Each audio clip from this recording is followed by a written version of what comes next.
Hello viewers.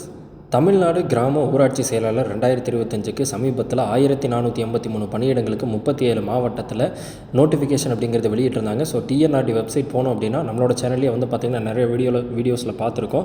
So யாருக்கு முன்னுரிமை இருக்குது, எந்தெந்த கம்யூனிட்டிக்கு பர்டிகுலராக எவ்வளோ வேகன்சி இருக்கிறாங்க வரைக்கும் அந்த டேபிளே பார்த்திங்கன்னா டிஎன்ஆர்டி வெப்சைட்டில் அந்த ஆப்ஷனில் பார்த்திங்கன்னா கொடுத்துருக்காங்க. ஸோ அதை பார்த்து யாரெல்லாம் 10th மார்க் நல்ல மார்க் வச்சுருக்கீங்களோ அவங்க அப்ளை பண்ணுங்கள். அந்த மாதிரிலாம் பார்த்திங்கன்னா நம்மளோட சேனலில் சொல்லியிருந்தோம். அண்ட் அந்த இன்டர்வியூக்கு ப்ரிப்பேர் பண்ணுற விதமாக 15 மார்க் எப்படி எடுக்கிறது அது சம்மந்தப்பட்ட நிறைய வீடியோஸ் பார்த்திங்கன்னா நம்ம சேனலில் போட்டிருக்கோம்.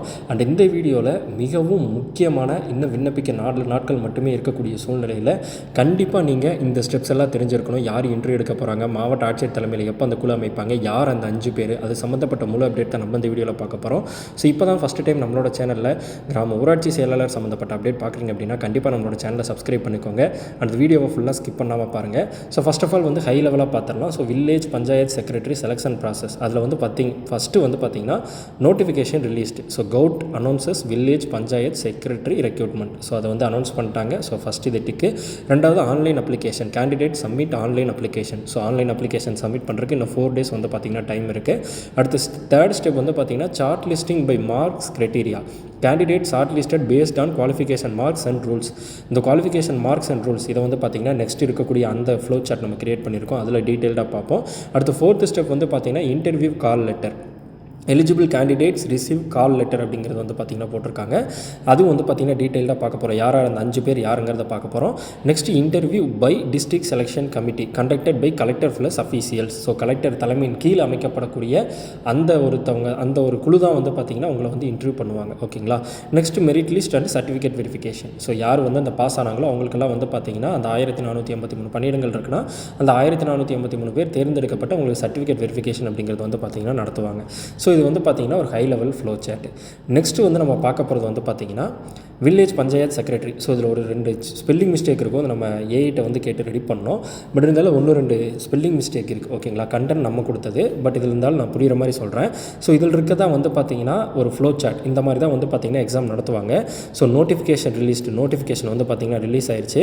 நெக்ஸ்ட் பார்த்திங்கன்னா application submission online offline district பாலிசியில் ரெக்யூர்டு சர்டிஃபிகேட்ஸ் நம்ம கொடுத்து நம்ம இப்போ சப்மிட் பண்ணிட்டோம். ஓகேங்களா. செகண்ட் ஸ்டெப் முடிஞ்சா அடுத்து தேர்ட் ஸ்டெப் பார்த்திங்கன்னா எஸ்எஸ்எல்சி ஹெச்எஸ்சி டிகிரி மார்க்ஸ் அப்படின்னு சொல்லி கொடுத்துருக்காங்க. Reservation rules apply. ஸோ இதில் பார்த்திங்கன்னா 10th மார்க்கை பேஸ் பண்ணி எடுப்பாங்க. ஓகேங்களா. ஸோ 10th மார்க்கை பேஸ் பண்ணி தான் இதுக்கு ஷார்ட் லிஸ்ட் பண்ணுவாங்க.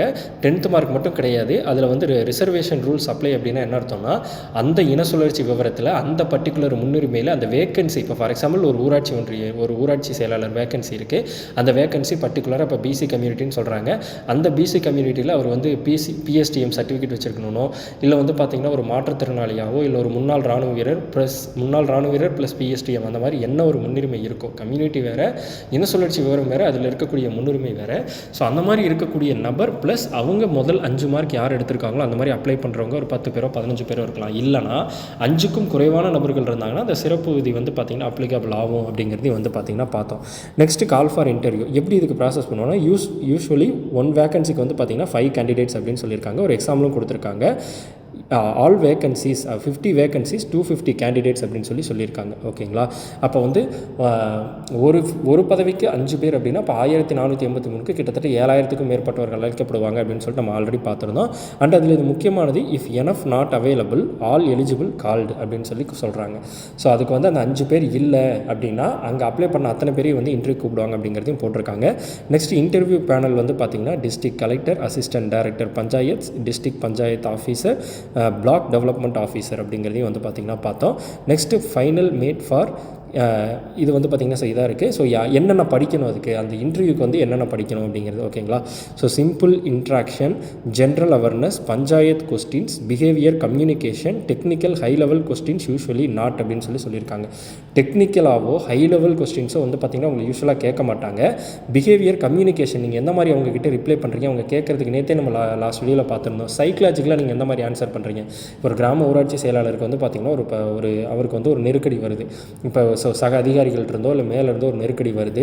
அப்போ அவங்க ஒரு சரியவும் செய்ய சொல்லுவாங்க, ஒரு தவறையும் செய்ய சொல்லி ஏதாவது ஒரு ப்ரெஷர் வருதுன்னா அப்போ நீங்கள் அந்த மாதிரி எப்படி ஹேண்டில் பண்ணுவீங்க, அதுக்கும் மேலே இருக்கக்கூடிய அதிகாரிகள்கிட்ட அதை எப்படி சொல்லுவீங்க, அண்ட் இந்த கிராம சபை கூட்டத்தை எப்படி நடத்துவீங்க, அதுக்கு யார் யார் வரணும், இந்த கிராம ஊராட்சி செயலாளரோட கடமைகள் என்னென்ன, கிராம சபை கூட்டம் ஆண்டுக்கு எத்தனை டைம் நடக்கும், அதில் யார் யார் பங்கு பெறுவாங்க, அதில் விவாதிக்கக்கூடிய விஷயங்கள் என்ன, அதில் முடிவெடுக்கக்கூடியது யார், அண்டு வந்து அந்த வரிகள் எல்லாத்தையும் கலெக்ட் பண்ணுறது யார், அண்ட் அந்த வரிகளை டெவலப் பண்ணுறது, உள்ளூரில் இருக்கக்கூடிய லோக்கல் டாக்குமெண்ட்ஸ் எல்லாம் வந்து டாக்குமெண்டேஷன் பண்ணி அதை வந்து பார்த்திங்கன்னா பாதுகாக்கக்கூடியது யார், இது சம்மந்தப்பட்ட அனைத்தும் வந்து பார்த்திங்கன்னா நம்மளோட சேனலில் பார்த்துருக்கோம். அது இன்னொருக்கு பார்த்துக்கோங்க. ஸோ அதில் 3 முக்கியமான விஷயம் தான். சிம்பிள் இன்ட்ராக்ஷனு, ஜென்ரல் அவேர்னஸ் கண்டிப்பாக இருக்கணும். இப்போ தமிழ்நாடை பற்றியோ இந்தியாவை பற்றியோ கேட்குறாங்க அப்படின்னா கண்டிப்பாக ஜென்ரல் அவேர்னஸ் இருக்கணும். அடுத்து பஞ்சாயத்து கொஸ்டின்ஸ் வந்து பார்த்திங்கன்னா கேட்பாங்க. ஸோ பஞ்சாயத்து கொஸ்டின்ஸ்னால் அதான் நான் சொன்ன மாதிரி இந்த கிராம ஊராட்சி சம்மந்தப்பட்ட கேள்விகள் கண்டிப்பாக உங்களுக்கு தெரிஞ்சிருக்கணும். அதுக்கடுத்து வந்து பார்த்திங்கன்னா based on certificates, reservation, place and serve performance அப்படின்னு சொல்லி போட்டிருக்காங்க. ஸோ இது வச்சு தான் வந்து பார்த்திங்கன்னா உங்களை வந்து வேலைக்கு எடுப்பாங்க. ஓகேங்களா? ஸோ இதுதான் வந்து பார்த்திங்கன்னா அந்த பாயிண்ட்ஸு. மேபி இதில் 1-2 ஸ்பெல்லிங் மிஸ்டேக் இருக்குது. பட் இது வந்து பார்த்திங்கன்னா நீட்டாக உங்களுக்கு புரிஞ்சிருக்கும்னு நினைக்கிறேன். ஸோ இந்த மாதிரி தான் வந்து பார்த்திங்கன்னா உங்களை வந்து இன்டர்வியூக்கு வந்து எடுப்பாங்க. அண்ட் இந்த விஷயங்கள் இவ்வளோ தான். ஜென்ரலாக இந்த இன்ட்ராக்ஷன் மட்டும் தான் அந்த 15 மார்க்ஸ்க்கு இருக்கும். 85 மார்க்ஸ் வந்து பார்த்திங்கன்னா உங்களுக்கு வந்து 10th மார்க்கிலிருந்து வரும். 15 மார்க்ஸ் வந்து பார்த்திங்கன்னா இப்போ நான் சொன்ன இந்த simple interaction, general awareness, panchayat questions, behaviour, communication இதிலேருந்து வந்து பார்த்திங்கன்னா உங்களுக்கு வரும். ஓகேங்களா? ஸோ இது ரொம்பவே முக்கியமானது. இது கண்டிப்பாக வந்து பார்த்திங்கன்னா தெரிஞ்சு வச்சுக்கோங்க. அண்ட் நம்ம வந்து பார்த்திங்கன்னா நம்மளோட அப்கமிங் வீடியோஸில் மறுபடியும் இன்டர்வியூக்கு தேவையான மிகவும் முக்கியமான கொஸ்டின்ஸ் என்ன இருக்குது அப்படிங்கிறத வந்து பார்ப்போம். இன்னும் 4 days மட்டும்தான் இருக்குது. இது வரைக்கும் தமிழ்நாட்டில் இந்த 37 டிஸ்ட்ரிக்டில் அந்த கிராம ஊராட்சி செயலாளர் பதவியிடங்களுக்கு யாராவது அப்ளை பண்ணாமல் இருக்கீங்க அப்படின்னா கண்டிப்பாக அப்ளை பண்ணிக்கோங்க. நவம்பர் 9 தான் வந்து பார்த்திங்கன்னா லாஸ்ட் டேட்டு. அண்ட் உங்கள் எல்லாருக்கும் ஒரு டவுட் இருக்கும், இந்த மாவட்ட ஆட்சியர் தலைமையில் குழு எப்போ அமைப்பாங்க அப்படின்னு சொல்லிட்டு. ஒன்ஸ் இந்த அப்ளிகேஷன் என் டைம் முடிஞ்சிருச்சு அப்படின்னா அவங்க வந்து அந்த குழு ஸ்டார்ட் பண்ணி அந்த சர்டிஃபிகேட் வந்து பார்த்திங்கன்னா நீங்கள் ஆன்லைனில் அப்ளை பண்ணியிருக்கக்கூடிய வெரிஃபை பண்ணி யார் மார்க் அதிகமாக இருக்கீங்க, இன சுழற்சி விவரத்தில் இருக்கீங்க, முன்னுரிமையில் இருக்கீங்க அப்படிங்கிறத வந்து பார்த்திங்கன்னா தரவாக செக் பண்ணி 5 நபர்களை வந்து பார்த்திங்கன்னா இன்டர்வியூக்கு உங்களுக்கு கால் லெட்டர் அனுப்புவாங்க. இன்கேஸ் அந்த 5 பேருக்கும் குறைவாக தான் வந்து அங்கே இருக்காங்க அப்படிங்கிற பட்சத்தில் அங்கே அப்ளை பண்ண அனைவரும் வந்து பார்த்திங்கன்னா அந்த சிறப்பு வதி யூஸ் பண்ணி அவங்க வந்து நேர்காணலுக்கு வந்து பார்த்திங்கன்னா அழைப்பாங்க. ஸோ இதுதான் வந்து ஃபஸ்ட்டு ப்ராசஸ்ஸு. டிசம்பர் 4லேருந்து டிசம்பர் 12 வரைக்கும் வந்து பார்த்திங்கன்னா அந்த இன்டர்வியூ அப்படிங்கிறது நடக்கிறதுக்கு. டிசம்பர் 17 வந்து பார்த்திங்கன்னா பணி நியமன ஆணை வழங்கப்படும் அப்படிங்கிறது வந்து பார்த்திங்கன்னா நம்ம ஆல்ரெடி வந்து பார்த்துருந்தோம். ஓகேங்களா? ஸோ மேலும் கிராம ஊராட்சி செயலாளர் சம்மந்தப்பட்ட அப்டேட்களுக்கு நம்மளோட சேனல் வீடியோஸ் தொடர்ந்து பாருங்கள். இந்த வீடியோ பிடிச்சிருந்தா உங்களோட ஃப்ரெண்ட்ஸ்க்கு ஷேர் பண்ணுங்கள். நம்மளோட சேனலை சப்ஸ்கிரைப் பண்ணுங்கள்.